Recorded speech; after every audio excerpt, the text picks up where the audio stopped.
விடியாத பகலுக்கு புரியாத பொழுதொன்று நீ காட்டினாய்.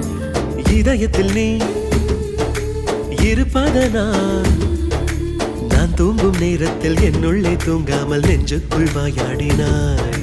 கண்ணாடி நீ கடிகாரம் நான் உன்னுள்ளே ஓடோடி வாழ்வேன். காதல் எனும் கடுதாசி நீ என்றென்றும்